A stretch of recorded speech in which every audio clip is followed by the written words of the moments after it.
Dia sudah saya bersihkan. Kita lanjutkan setelah 30 menit rest. Kita akan melakukan straight and full. Kita tarik dan kemudian kita lipat. Selalu tangan kita dalam posisi basah jika melakukan gerakan mekanis atau melakukan mekanis pada adonan kita. Kita stretch, kita longgarkan.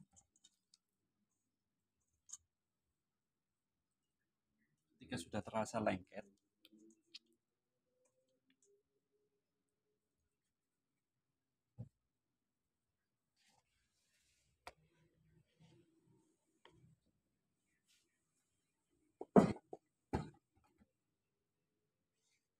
kalau sudah terasa lengket, maka kita harus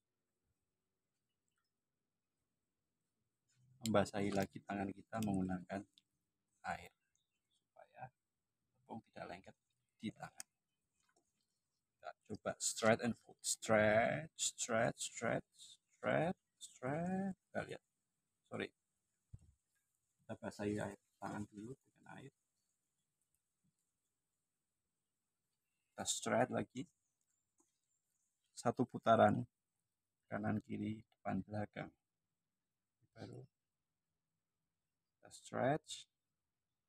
Kalau tepung non gandum atau yang bukan tepung terigu pasti tidak akan mau di stretch karena nggak ada glutennya. Kalau tepung terigu akan mau di stretch karena dia punya gluten. Stretch cukup. Perbedaannya sangat jauh. Ketika tadi baru kena air dan ini sudah hampir 1 jam dari perlakuan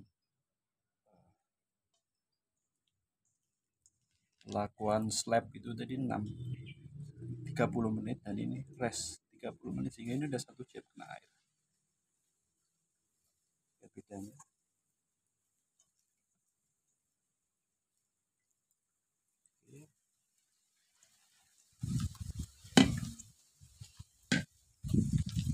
Belum terlalu mulus. Jadi kalau sudah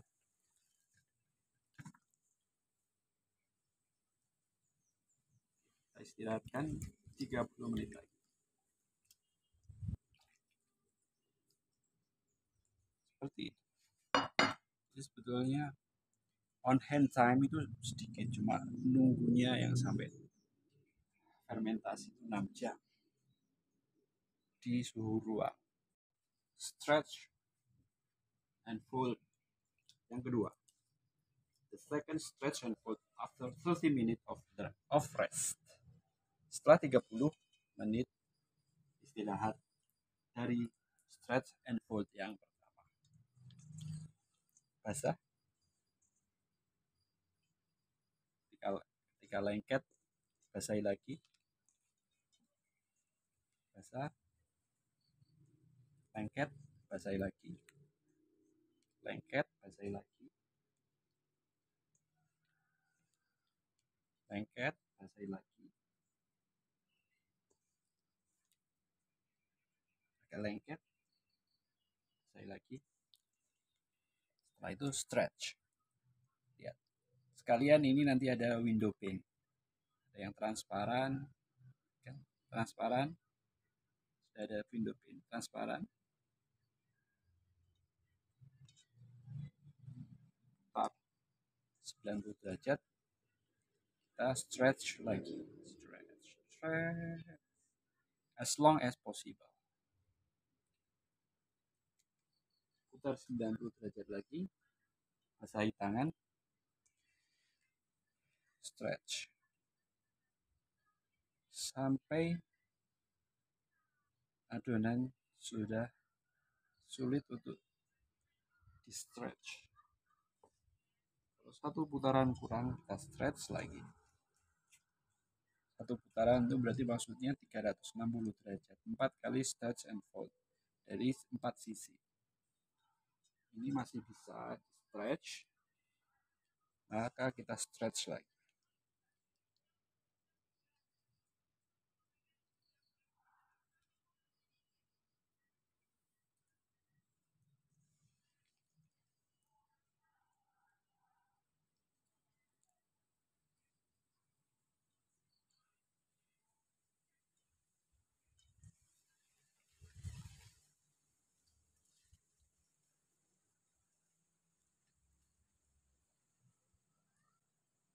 Sudah.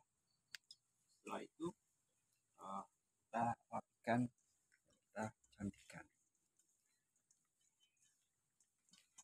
Setelah 2 kali stretch and fold, tadi yang pertama dan ini yang kedua, setelah ini nanti akan dilakukan 3 kali coil fold sekaligus fermentasi di dalam suhu ruang. Ini kita sedang fermentasi di dalam suhu ruang, suhu alam sekitar. Nanti setelah itu 18 jam di dalam kulkas.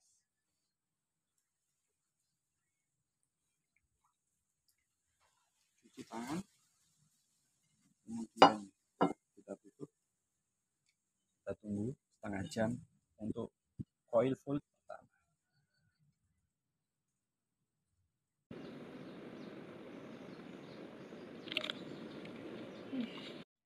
Setelah 30 menit istirahat, adonan kita istirahatkan, kita lanjutkan dengan coil fold pertama.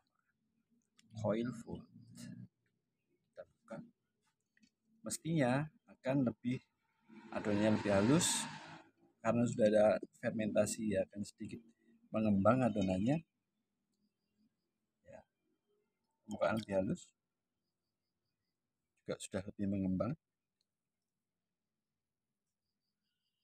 Kita lepaskan dulu dari pinggir, tangan harus selalu basah. Kita sediakan air di dalam mangkuk untuk membasahi tangan. Kita lepas dulu, kalau tangan sudah terasa lengket, kita masukkan ke air lagi. Setelah lepas lengket, kita masukkan ke lagi. Setelah lepas, kita menggunakan 2 tangan, kita ini coil fold seperti ini. Ini saya tidak sempurna tadi dalam pencampuran air dan tepung, sehingga masih banyak sekali tepung yang kurang tercampur. Pasti ada risikonya. Kita lihat saja nanti hasilnya di roti seperti apa. Sudah saya stretch and coil fold. Mestinya kalau saya lakukan tambahan 1 kali lagi, mestinya ini sudah tidak bisa di stretch lagi atau sudah tidak bisa mengembang, sehingga tidak bisa digulung lagi. Ternyata sedikit masih bisa. Tapi yang kedua, yang ini mestinya nggak bisa, sudah nggak bisa. Oke, nggak bisa molor lagi. Kita istirahatkan untuk coil fold yang kedua nanti. Kita istirahatkan 30 menit untuk coil fold yang kedua. Nanti saya akan melakukan yang pertama istirahat, kemudian setengah jam istirahat coil fold yang kedua, kemudian yang kedua jarak istirahatnya dari kedua ke ketiga itu nanti istirahat 1 jam lagi, kemudian 1 jam untuk pre-shaping. Saya tidak akan melakukan laminasi, tapi akan melakukan pre-shaping. Kita akan lihat hasilnya nanti.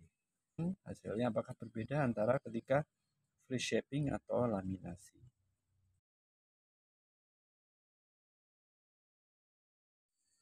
Kita lanjutkan setelah 1 jam. Maaf, tadi saya salah ucap. Sebetulnya tadi bukan jam 5 tapi jam 6, dan sekarang jam 7 malam. Kita lakukan coil fold terakhir atau coil fold yang ketiga. Sudah tambah mengembang, sudah tinggi, sudah banyak gelembung-gelembung CO2 di sini. Kita basahi tangan dulu seperti yang tadi, kemudian kita lepas kita lepas dari sisi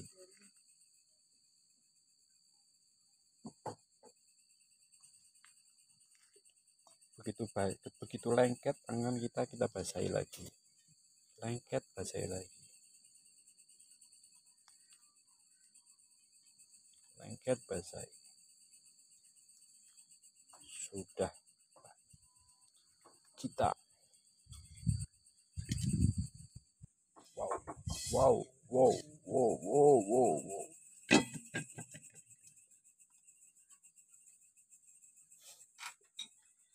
Ini repotnya kalau menggunakan mixing bowl yang ringan, sulit karena agak lengket sehingga lari-lari.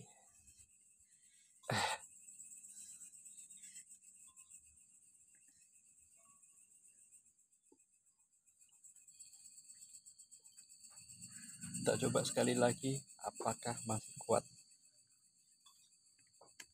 Oke, sudah tidak kuat. Kita selesai coil foot yang terakhir.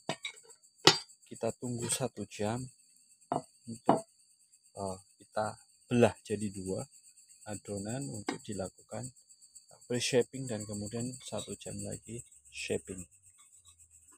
Oke, ini jam 8 malam. Kita akan melakukan pre-shaping. Pertama adalah tujuan pre-shaping adalah untuk meningkatkan surface tension atau tegangan permukaan adonan sehingga nantinya adonan menjadi kencang, dan pengaruhnya adalah ketika dipanggang CO2 ruangannya menjadi sedikit, dan ketika kena panas dia akan bisa expanding, membesarkan, mengembangkan roti. Itu tujuannya pre-shaping. Kalau laminating itu supaya layer-layer gluten itu lebih bagus.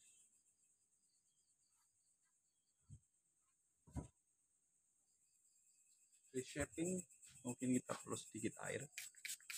Let's try.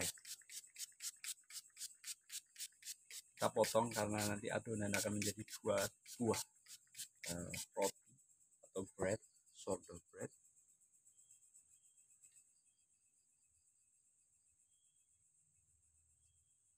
Kita balik, tumpahkan.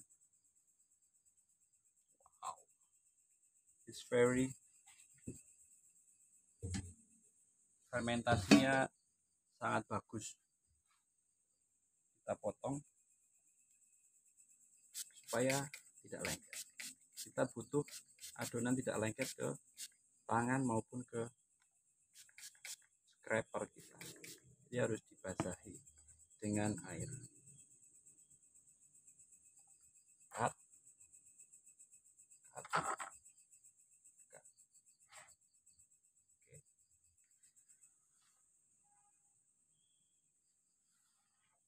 One by one.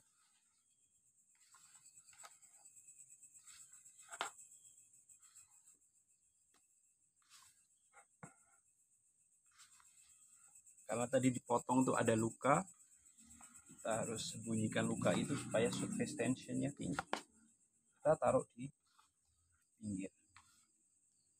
Oke, I'm so sorry.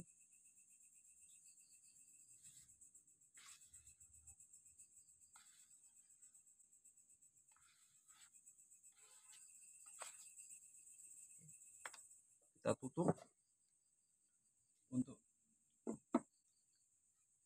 30 menit ke depan. The last step of making sourdough. Oke, ini adalah 8:30. Kita saatnya untuk shaping atau membentuk adonan menjadi bentuknya seperti proofing basket. Setelah nanti dimasukkan di sini, kita masukkan ke kulkas untuk 18 jam ke depan. Untuk shaping kita tidak menggunakan air sama sekali, tapi menggunakan tepung beras.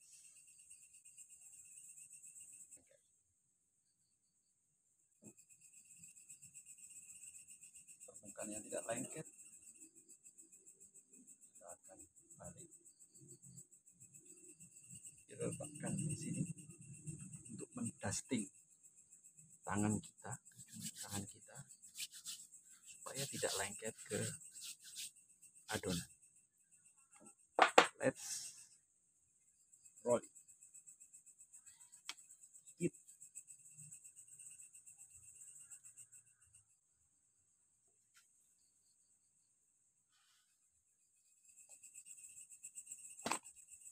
Oke, kita rapikan terlebih dahulu. Kita bentuk seperti amplop.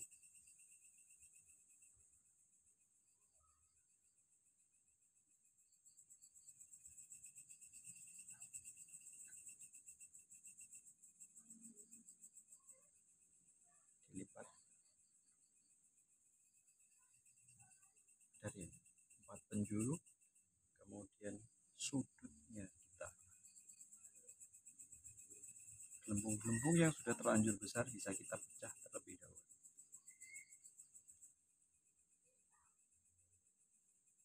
Seperti ini. Kalau lengket, tambahin sedikit. Kemudian kita balik. Terus kita surface tensionnya kita pegangkan lagi supaya bolnya semakin pas. Kita rapikan.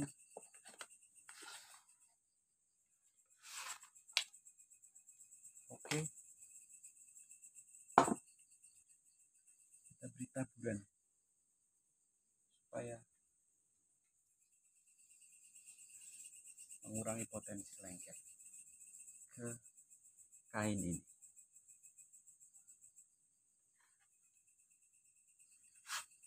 Kita taruh, berbalik. Voilà, c'est pas difficile, c'est facile, très très facile.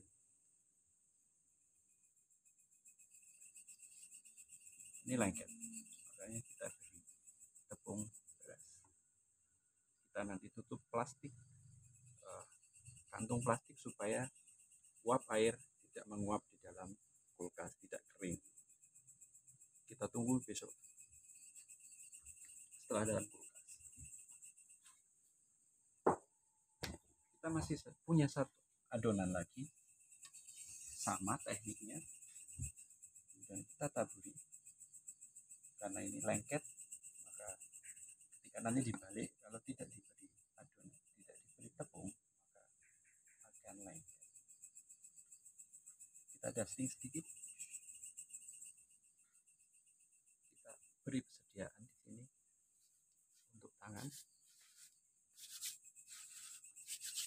Tapi surface ini relatif sedikit saja, karena kita perlu lengket sedikit sehingga adonan tidak meluncur. Jangan ragu-ragu. Kita balik. Sedikit tidak rapi, it's okay. Kita rapikan. Kemudian kita buat seperti amplop. Oke, kita buat seperti amplop. Sorry, it's okay. And then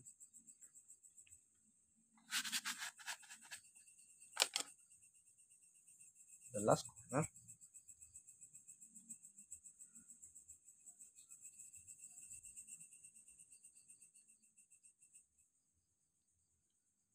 bubbling this corner, and then this corner, and then this corner.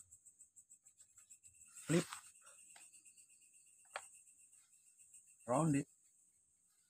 Use your clinking.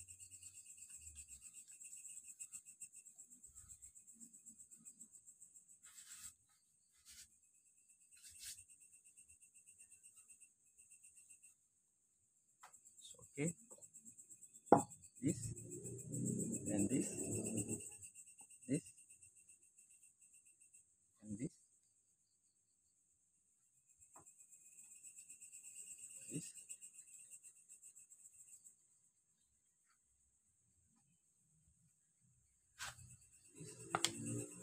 Yes.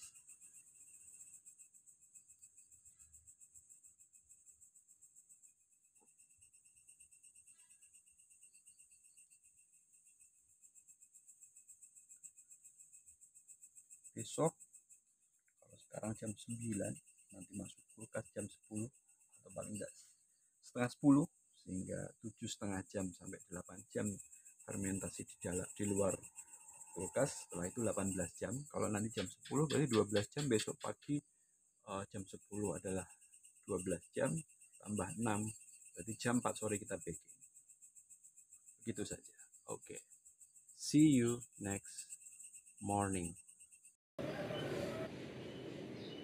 Iya. Tidak dengar. Oke. Adonan sudah ada di dalam kulkas selama 17,5 jam. Kita scoring terlebih dahulu.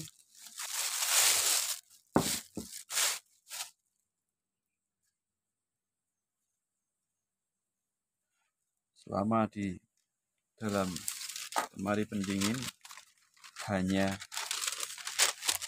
naik sedikit, fermentasinya mengembang sedikit.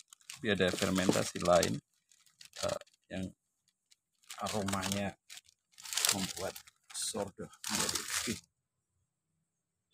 kompleks rasanya. Saya akan membuat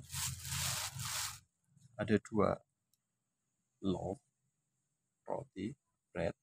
Yang pertama ini saya buat sederhana, nanti yang kedua saya buat lebih ada ornamennya. Ini hanya garis bantu saja supaya bisa menggunakan silet,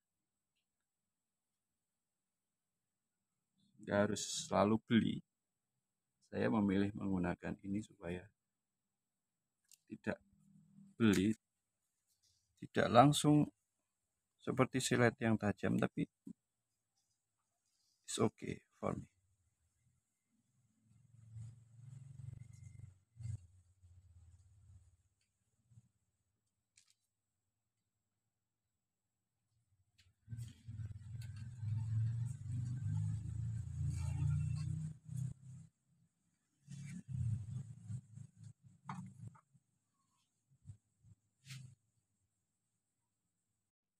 Sebentar lagi sourdough bread yang pertama keluar dari oven seperti ini. Karena kemarin cuttingnya, membelahnya jadi 2, tidak menggunakan timbangan, sehingga mungkin yang ini jauh lebih besar dibanding yang pertama. Untuk memberikan kontras, nanti setelah terkena panas saya taburi, kita ratakan.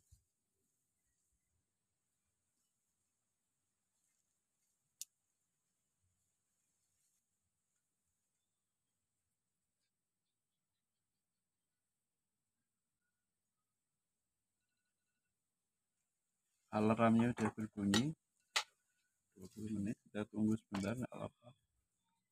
Overtime 1-2 menit.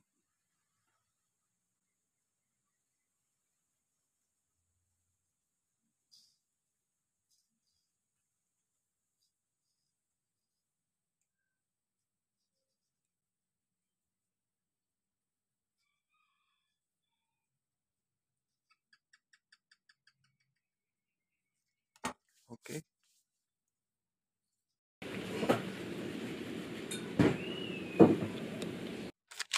Masih panas,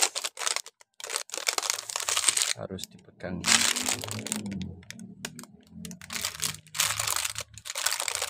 Mengembang ketika ini disobek sehingga permukaannya lebih besar, tapi tidak cukup untuk membuat ir atau rekahan yang lebih besar. Jadi energinya atau panasnya kurang. Kalau panasnya mungkin tidak, karena saya sudah biasa menggunakan suhu yang energinya kurang overproof.